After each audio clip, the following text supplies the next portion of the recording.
राधे राधे भक्त जैनों। आज मैं बताऊंगी गणेश व्रत की पूजन समग्रही में क्या क्या लगता है। विधि विधान अनुसार व्रत के देवता के पूजन की तैयारी के लिए आवश्यक समग्रही पहले से ही खरीद कर आवश्यक इंतजाम करना चाहिए।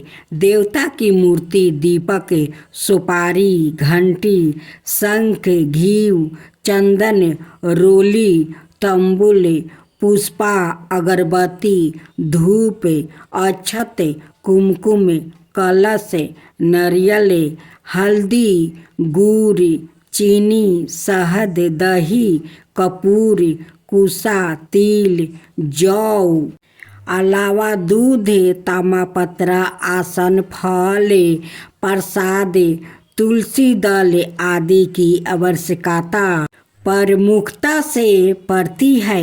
व्रत की पूजन समग्रही प्रत्येक व्रत या अनुष्ठान की फल प्राप्ति के नियमित अलग अलग देवों के लिए अलग अलग पूजन समग्रही का प्रयोग किया जाता है। इनका ध्यान पूर्वक वो विधि विधान से पूजन करने पर व्रत गृह पूजन या शांतिदायक यज्ञ अनुष्ठान अत्यंत फलदायी होते हैं।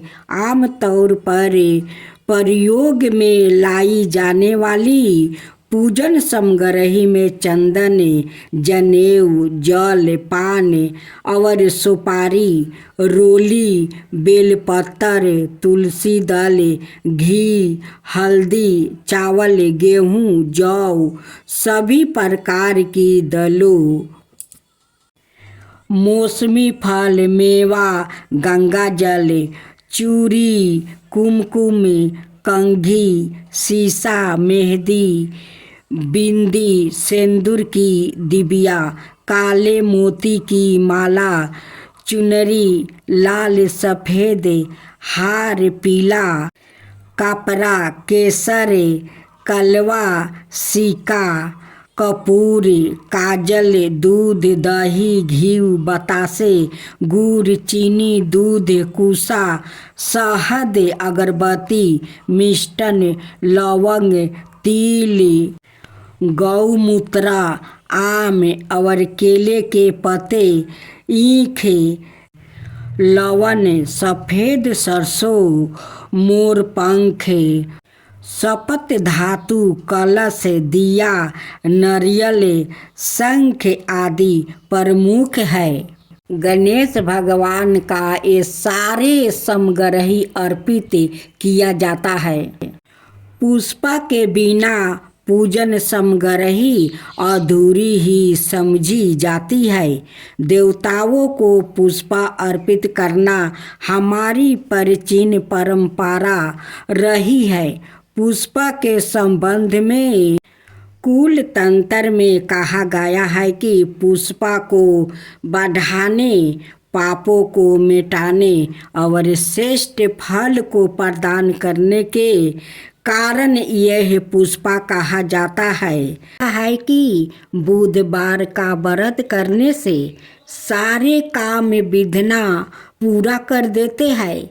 इस व्रत के पुण्य प्रभाव से घर परिवार में सुख समृद्धि आती है, साथ ही बुद्धि तेज होती है।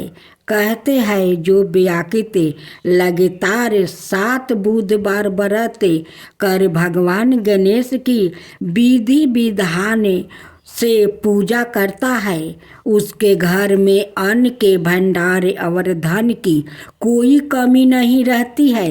वैदिक ज्योतिषी के अनुसार इस दिन व्रत रखने से कुंडली में बुध ग्रह भी मौजूद होता है। व्रत वाले दिन व्यक्ति को प्रातः काल में उठना चाहिए। बुधवार व्रत कथा सुनने के दौरान बीच में आसन नहीं छोड़ना चाहिए। इस व्रत में पूरा दिन फलाहार करें, शाम के वक्त पूजा के बाद एक वक्त का भोजन करे। बुधवार व्रत में मूंग दाल का हलवा, दही या फिर हरी वस्तु से बने भोजन का ही सेवन करना चाहिए। इस दिन हरे रंग के वस्तु, फूल और सब्जियों का जरूरतमंदों को दान भी करें। ऐसी मान्यता है बुधवार के दिन इस मंत्र का जप करने से व्याकृत की सारी मनोकामना पूरी हो जाती है। इस मंत्र का जप 108 बार करें। एक किसान और एक मूषक की कहानी खूब सुंदर है। एक गांव में एक किसान रहा करता था। वो बहुत गरीब था। किसान ने धन पैदा करने के लिए कई प्रयत्न किया, परंतु हर बार वो अपने प्रयत्नों में असफल रह जाता है। एक दिन किसान अपने खेत से उदास लौट रहा था। रास्ते में एक मूषक महाराज बैठा था।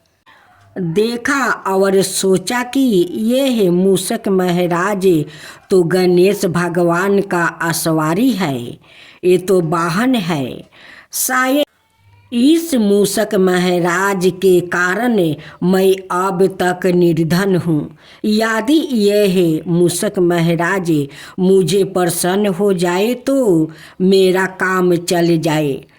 ऐसा सोचकर किसान उस मूषक महाराज को क्यों ना मैं लड्डू खिलाऊं, ये सोचकर किसान घर जाता है और एक लड्डू लियाकर वो मूषक महाराज को सामने रख देता है और हाथ जोड़कर कहता है कि हे मूषक महाराज, आप तो विघ्नहर्ता का सवारी है, मेरा भी दुख हर लीजिए। मैं बहुत गरीब निर्धन किसान हूँ। मेरे खेत में पैदा नहीं होता है। इतना फसलें गाड़ता हूँ लेकिन फसल उग नहीं पाता है। मैं आपसे प्रार्थना करता हूँ कि मेरा दरिद्रता दूर कीजिए हे मूषक महाराज। मूषक महाराज तो वहाँ से टस से मस नहीं हुआ, वो बैठा रहा। किसान वो घर चला जाता है। जब सुबह किसान वो आकर देखता है तो उस कटोरे में एक सोना का मोहर है। किसान बड़ा प्रसन्न हुआ।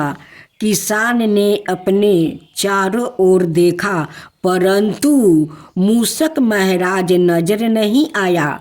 किसान को विश्वास हो गया कि यह हो ना हो कोई मूषक महाराज गणेश भगवान तो नहीं है।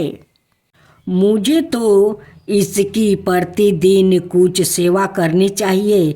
ऐसा सोचकर उसने यहाँ निश्चित किया कि वो रोज कटोरे में एक लड्डू भर कर मूषक महाराज का स्थान पर राख आया करेंगे।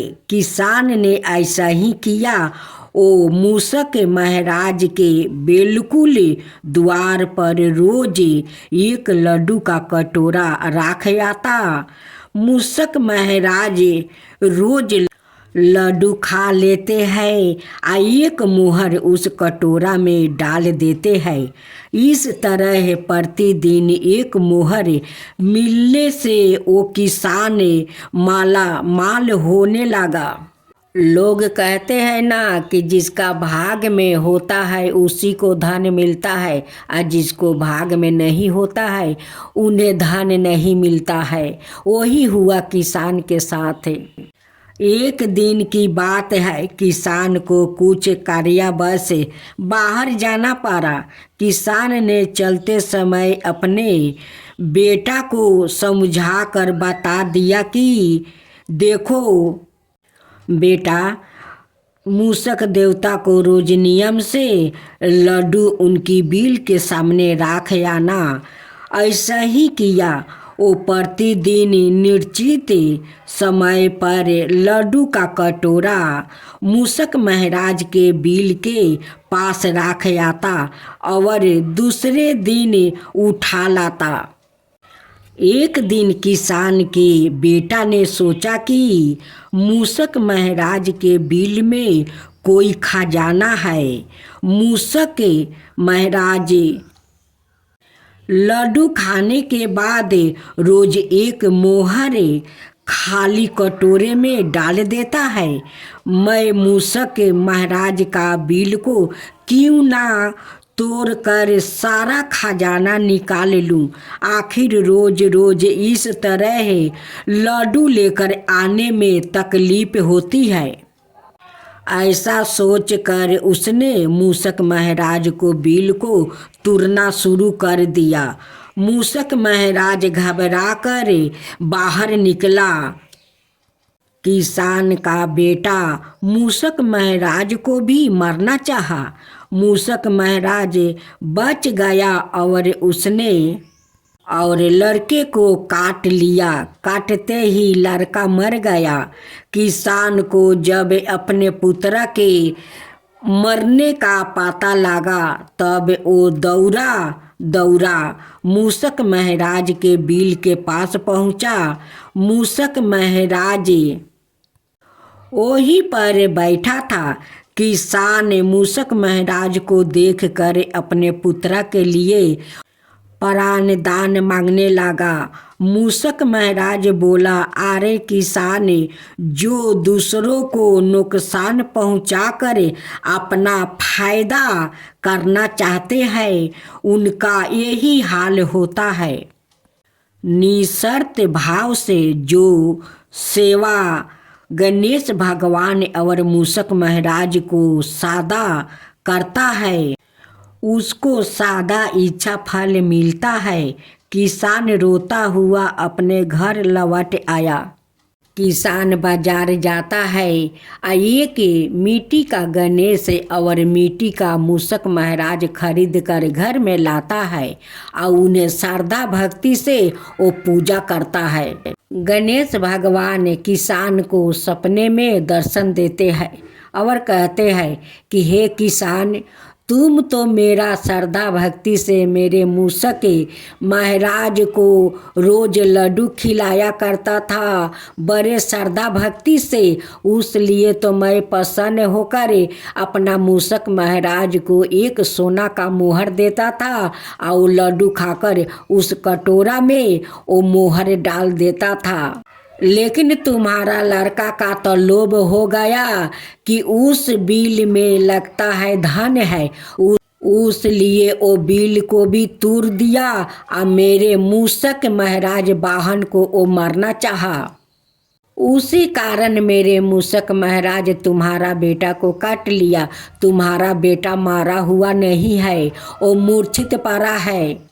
जब किसान को आँख खुला तो वो कहने लगा कि ये तो सपना है। सपने में गणेश भगवान आए थे और मुझे ऐसे ऐसे बात कह गए। मैं जाकर देखूं तो कि मेरा बेटा मूर्छित पड़ा है और ना जीवित है। जब किसान जाकर देखता है कि उनकी बेटा उसी बिल के पास बैठा हुआ है, किसान देखकर बहुत प्रसन्न हो गया और बार बार गणेश भगवान और मूषक महाराज को वो धन्यवाद देने लगा और कहने लगा कि हे गणेश भगवान, मैं रोज आपका घर में पूजा करूँगा, रोज मूषक महाराज को लड्डू को भोग लगाऊंगा, आपका मोदक और लड्डू का भोग लगाऊंगा और श्रद्धा भक्ति से आपका पूजा करूंगा, हे गणेश भगवान। तब से किसान गणेश भगवान को घर में अपना पूजा करने लगा, मूषक महाराज को भी करने लगा। अब तो किसान का खेत में बहुत सारा अन्न आबादी होने लगा, घर में धान भरने लगा अब तो किसान गरीब से अमीर बन गया। तो हे गणेश भगवान, जैसे आप उसे किसान पर कृपा किया वैसा ही सबका ऊपर करना। जो आपका कथा कहे, जो सुने, जो हुंकार भरे, उन सबका ऊपर कृपा करना। हे गणेश भगवान, सबका ऊपर कृपा करना। हे मूषक महाराज, सबका ऊपर कृपा करना।